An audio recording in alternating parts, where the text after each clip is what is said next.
Episode की starting में हम यागा को देखते हैं जो अपने कर्ज टेक्निक से एक पपेट बनाता है, पर वो पपेट जिंदा हो गया था। उसे चलाने के लिए किसी सॉर्सरर की कर्ज भी नहीं लग रहा था, इसलिए हायर अप्स वाले यागो को उम्र कैद की सजा देते हैं क्योंकि वो अपने टेक्निक से एक सेना खड़ा कर सकता था इंसानों के खिलाफ। अब प्रेजेंट में आते हैं।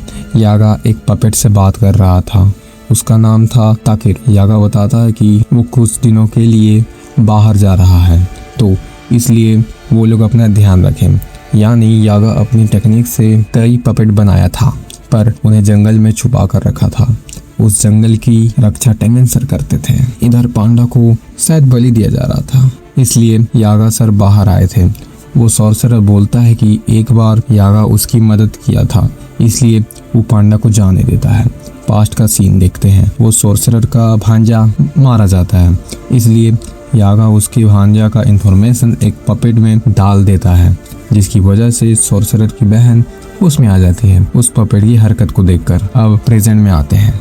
यागा के सामने एक सॉर्सरर आ जाता है। वो बोलता है कि तुम खुद से चलने वाले पपेट कैसे बनाते हो, बता दो वरना फालतू में मारे जाओगे। यागा बोलता है कि गोजो के जाने से तुम लोगों की हिम्मत कुछ ज्यादा ही बढ़ गई है। उस सॉर्सरर के साथ प्रिंसिपल सर भी आए थे। वो अपने टेक्निक से यागा को घायल कर देते हैं, पर ये हमें नहीं दिखाया जाता है कि कैसे। यागा मरने से पहले बताता है कि मरने वाले शरीर की यादों को लेकर एक आत्मा बनाना कर एक पपेट में डालना पड़ता है, पर सिर्फ इतना काफी नहीं है। एक पपेट में 3 आत्मा डालना पड़ता है जिनमें तालमेल बैठ सके, ताकि वो आत्माएं एक दूसरे पर नजर रख सके। ऐसा करने पर वो स्टेबलाइज हो जाते हैं और उनमें खुद की समझ आती है, और पैदा होने के 3 महीने बाद वो खुद की कर्ज एनर्जी बनाने लगते हैं।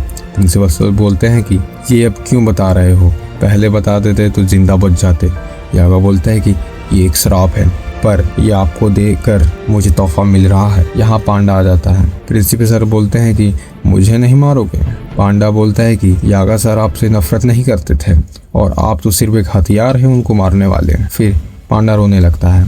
सीन शिफ्ट होता है। टेंगन सर बताते हैं कि केंजी हकारी तोशिकी के पुराने पार्किंग गैराज में सट्टेबाजी के लिए फाइट क्लब चला रहा है, जिसे देखने आम इंसान आते हैं। उस फाइट क्लब में जुजुत्सु जादूगर और कर्ज यूजर फाइट करते हैं। हकारी को लाने यूजी और मेगु में जाते हैं। हकारी जुजुत्सु हाई में हायर अप से लड़ाई की वजह से उसे निकाल दिया गया था, इसलिए मेगु में और यूजी अपनी यूनिफॉर्म उतार लेते हैं ताकि वो जान ना पाए कि ये दोनों भी जुजुत्सु जादूगर हैं, वरना हकारी भाग जाएगा। मेगु में बताता है कि उसके सीनियर हकारी को कमजोर मानते हैं, पर यूता का मानना है कि वो यूता से भी ताकतवर है। तभी वहाँ उन्हें एक 2 बंदा रोक देते हैं और आगे जाने नहीं देते। मेगु में बताता है कि हम यहाँ फाइट करने आए हैं, कुछ पैसों की जरूरत है। वो बंदा बोलता है कि यहाँ फाइट क्लब का नाम लेकर फर्स्ट रूल तोड़े हो, इसलिए तुम्हें यहाँ का पता कौन दिया, बताओ। वो मरेगा। मेगु में बोलता है कि मुझे उसका नाम तो नहीं पता, पर मैं उससे 1 महीना पहले लड़ा था और मार दिया। एक और बंदा बोलता है कि वो कोंडो हो सकता है, वो 1 महीने से लापता है। तभी उन्हें उनके बॉस का कॉल आता है। वो उन्हें अंदर आने देते हैं, पर शर्त ये थी कि यूजी फाइट करेगा, वो भी उनके आज तक के सबसे तगड़े खिलाड़ी से। मेगुमे बोलता है कि नहीं, मैं जाऊंगा लड़ने, पर उसका बॉस बोलता है कि उसे मेगुमे का शक्ल पसंद नहीं आया। यानी हकारी उन्हें सीसीटीवी कैमरा से देख रहा था। अब दोनों चले जाते हैं और ये प्लान बनाते हैं कि यूजी अंदर से छानबीन करेगा और मेगुमे पार्किंग लॉट में। इनका मकसद है कि सिर्फ हकारी को अपने टीम में ले लेना, ना कि दुश्मनी कर लेना।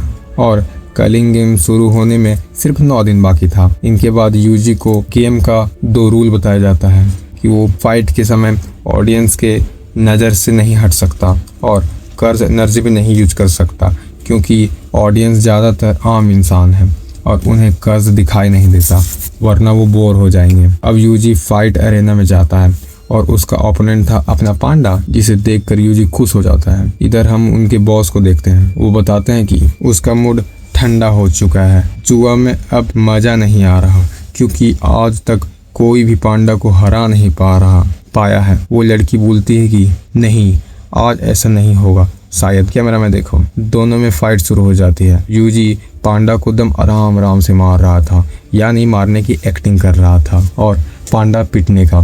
यूजी पूछता है कि आप हकारी सर को देखे हैं? पांडा बताता है कि नहीं, पर उसका कर्ज टेक्निक काफी परेशानदायक है। अब दोनों पूरा नकली फाइट कर रहे थे। लास्ट में यूजी एक पंच मारता है और पांडा दूर जाकर गिरता है और यहाँ फाइट का विनर यूजी हो जाता है। हकारी को पता चल जाता है कि दोनों नकली फाइट कर रहे हैं, क्योंकि दोनों उछल कूद कुछ ज्यादा ही कर रहे थे ऑडियंस के सामने, ऑडियंस को खुश करने के लिए। अब हकारी यूजी को छत पर बुलाता है। सीन शिफ्ट होता है। मेगुमे और पांडा मिलते हैं।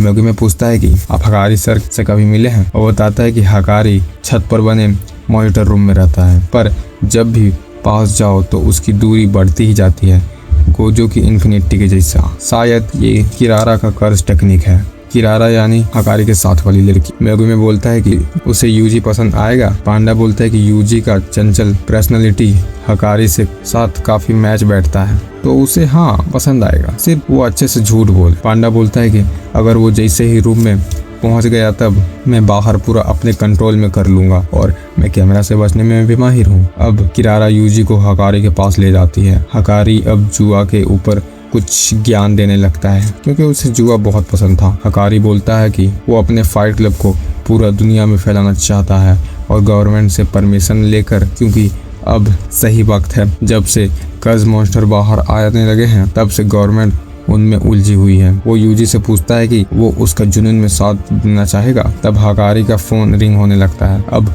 वो यूजी से शराब के लिए पूछता है। यूजी मना कर देता है क्योंकि वो नाबालिग है। हकारी बताता है कि वैसे गोजो को भी शराब नहीं जमता। यूजी बोलता है कौन है गोजो? यहाँ यूजी की झूठ पकड़ी जाती है, क्योंकि अब तक ऐसा कोई भी जादूगर नहीं है जो गोजो को नहीं जानता। हकारी बोलता है कि तुम्हें जुजुत्सु हाई ने भेजा है ना, और उस पर हमला कर देता है। यहाँ पर हमारा एपिसोड 5 खत्म होता है। अगला एपिसोड देखने के लिए चैनल को सब्सक्राइब करें।